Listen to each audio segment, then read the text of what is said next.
How's it going, everybody? Welcome back to the channel. Today I'll be doing a 90,000 mile service on my Ford Fiesta ST. This is a Mark 7 ST. This is a 2016 specifically, which is the last version that was sold in the United States.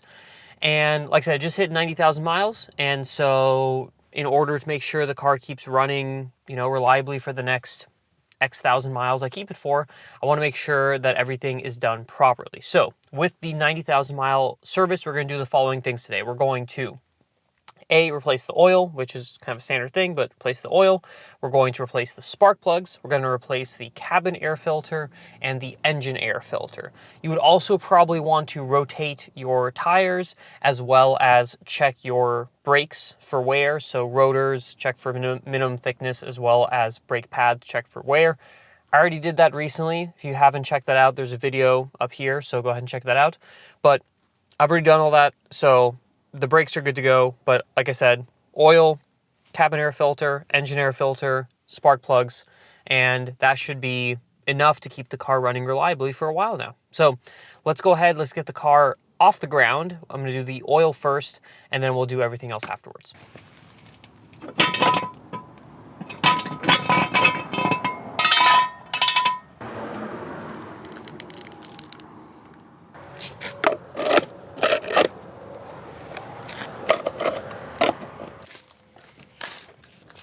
All right, so I've got the car jacked up, and now we can go ahead and get started here. Now, in terms of tools and materials we're gonna need for this job. So tools-wise, you're just gonna need your standard, couple ratchets, and you're gonna need some sockets, okay, to get everything off. Specialty tools-wise, you're gonna need, obviously, a spark plug socket to get the spark plugs off, a torque wrench to put everything back together properly, and the most important specialty tool, and I'll put a link down below, is you're gonna want one of these oil filter pliers, this model specifically, or this style specifically, because I found that the little sort of socket style ones, they just don't fit with the clearance we have on the Fiesta ST, unfortunately. These make the job a lot easier. Then in terms of materials, we're obviously gonna need some oil, okay? This is Pennzoil 5W20 Ultra Platinum Full Synthetic. If you check out my video on the oil change for this car, link up here, it'll show you exactly why I chose this specific oil. There's a reason for it, but you can go ahead and check that out there. But this is the one I've been using for a long time. I've had no issues with it. I like it a lot. Then we're gonna need oil filter, obviously. I've had good luck with these Fram ones, ultra synthetic. Engine oil filter. Man, I like these. I used to use these on my Boxster when I had that, and I had great luck with them. Spark plugs, Mk6. The number is 6510, and again, I'll put a link to all this stuff down below in case you want to buy the same stuff that I bought. And finally, cabin air filter from Purolator. This is the one that's meant for this car. All right, let's go and do the oil change first, and then we'll take care of the rest of the stuff. So first thing we need to do is go ahead and remove the oil drain plug. It's going to be a 13mm socket. Go ahead and loosen that up, and then get a funnel underneath in order to catch all of the oil that's going to come out into some sort of drain pan.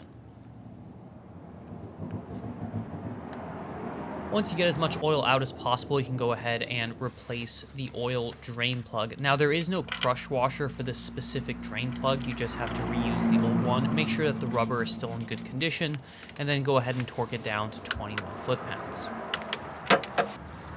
Next, let's go ahead and turn our attention to the oil filter. Now, you're going to want to use one of these oil filter pliers rather than the socket style, because you're going to have a hard time getting in there.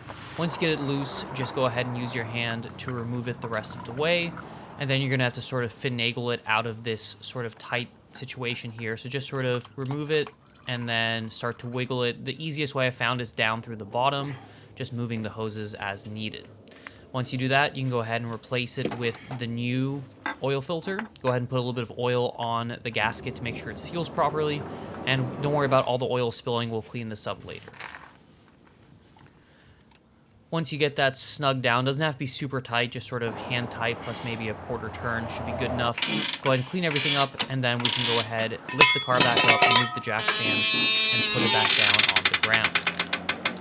Now we're going to go ahead and fill the car with 4.3 quarts of either 5W30 or 5W20 oil. I do have a full oil change video, which I'll post up in the top corner, in which I explain my choice here, but I went with 5W20.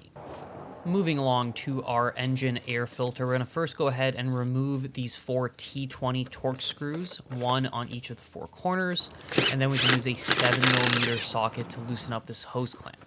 Once that's sort of wiggled out of the way, we can go ahead and undo this electrical connector at the top of the airbox, which you just have to sort of press in and then pull out. Once that is out of the way, we can go ahead and lift up our old engine air filter, inspect it for, how dirty it is. This one looks pretty dirty, not terrible, but definitely time for a new one. And then you just go ahead and drop in your new one, and the install is the inverse of the disassembly. So drop in the air filter, reattach the box, reconnect the electrical connector and the hose clamp, and then just go ahead and snug down those T20 screws.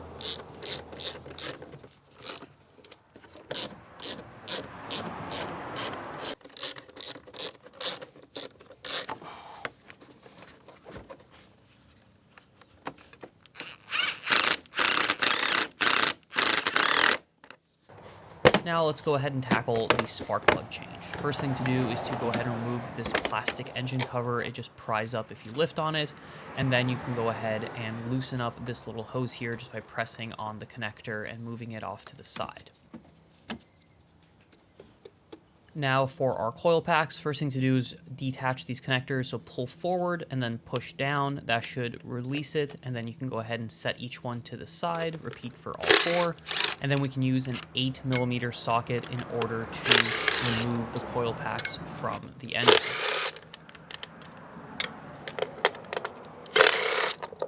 Once you have those all loosened, go ahead and remove each of the coil packs and just set them aside somewhere safe. We can then go ahead and use a 5/8 spark plug socket, preferably a thin wall and deep one, in order to remove each of the spark plugs. Just go ahead and loosen those up and then remove the spark plugs from the holes. Once the spark plugs are all out, go ahead and check them for any sort of, oily buildup or uneven burning, which could indicate some sort of engine problem. But if all looks good, go ahead and drop in your new spark plugs and torque those down to 14 foot-pounds. Then drop in your coil packs, reconnect them, and reattach them using the 8mm bolts. There is no specified torque spec for these, so I just sort of zip them down to kind of, hand tight, nothing crazy. And then you are done with this job once you reattach your engine cover. And now we can go ahead and turn our attention to our last job, which is replacing the cabin air filter. So now we can turn our attention to the cabin air filter. It's a little fiddly to get to, but I'm gonna show you how to do it. So we're here on the passenger side, at least in the US, on the right-hand side.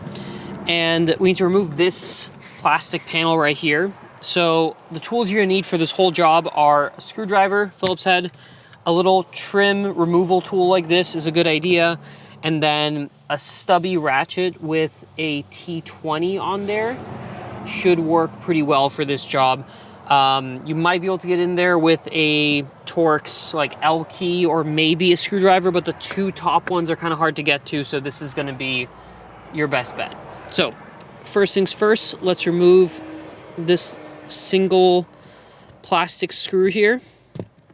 Just unscrew and then pull out the pin here.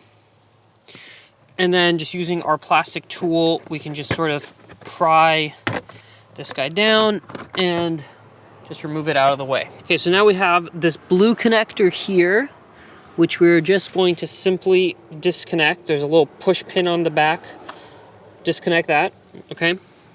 And then here we have some Torx screws, 1, 2, and then there's a few more up here, which you can sort of reach up and reach, but the easier way to do it is to open up your glove box, and then you can sort of pull in to release these tabs here.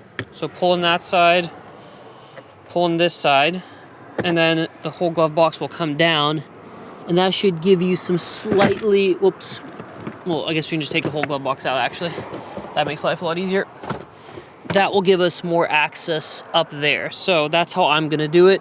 So I'm not gonna be able to show you all this, but there should be 5 total of these screws. If you sort of get your head down here, you'll be able to see a little bit better. So I'm gonna do that now.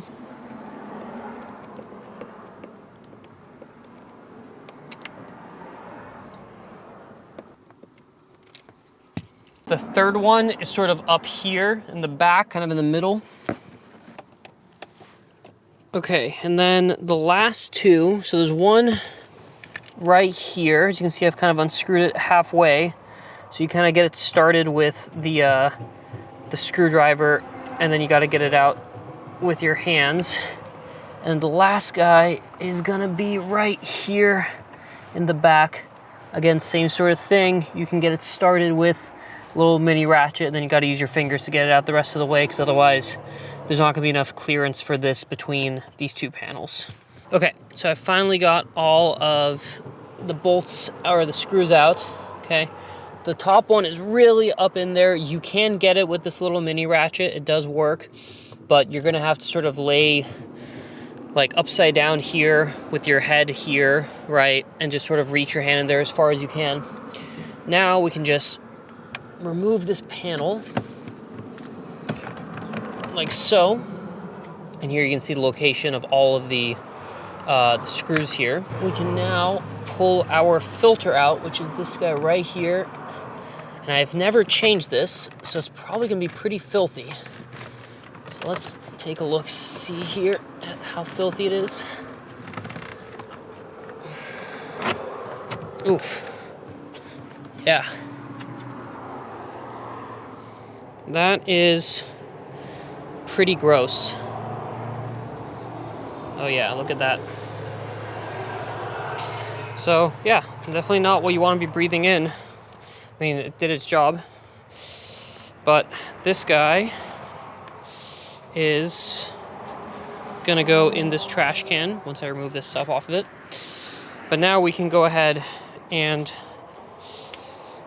put in our new one. Okay, so here is the new filter. With the percolator. And there should be an airflow arrow. As you can see here, it says this way, and the airflow goes this way towards the cabin. So that's how we're going to reinstall it. And you're gonna have to bend it a little bit to get it in there. But that's okay. It is made of paper, so it'll spring back into shape once it's in there. So just kind of feed it in, push it in, get it to fit in there.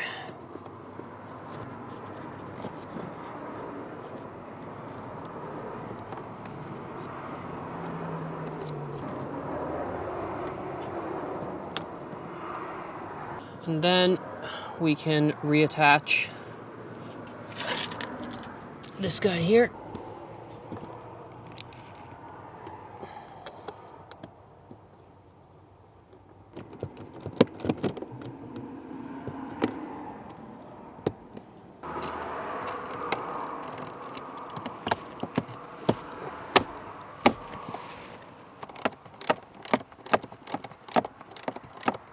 Okay, and then so I got the bottom two started. Now you're just gonna replace the top three as well too. Obviously they're a little hard to reach, and it's kind of hard for me to show you on the camera, but just, you know, inverse of removal, just get these 5 screws in there. And again, a little mini ratchet like this is gonna be your best friend. T20, and then once you're in, you're done. Okay, so we've got everything put back together, or well, at least we have the new cabin air filter installed, so that's good. So next thing we need to do is we need to reinstall our glove box, which is just gonna clip on here. Okay, so once you get the glove box clipped into the back, then all you gotta do is push in these tabs on that side, and there you go. Then we take this panel here, and we're just gonna reinstall it, and just sort of take a look at where the tabs match up. So kind of work your way around. And just pop those back into place like so.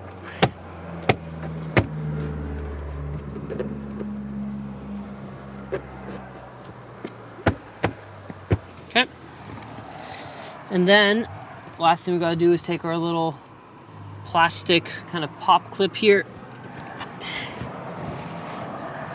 and just find where it lines up, and then we just screw it back in with the screwdriver.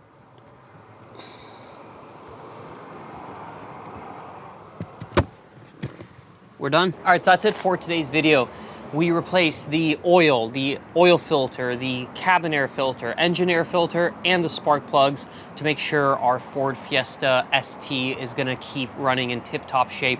This will apply to all Fiesta models, not just the STs. Obviously, STs usually tend to get driven a little bit harder, so you wanna be a little bit more on top of these things. There isn't actually a technical 90,000 mile service from Ford. They basically give you 10, 20, 30,000 miles, and they just repeat every 10, 20, 30, and then they have a 100,000 mile service. So I essentially did everything on the 100,000 mile service just a little bit early. But again, it sort of depends on how you drive the car. I wanted to get it done a little bit ahead of time, and it's gonna make sure that the car keeps running as well as it could be.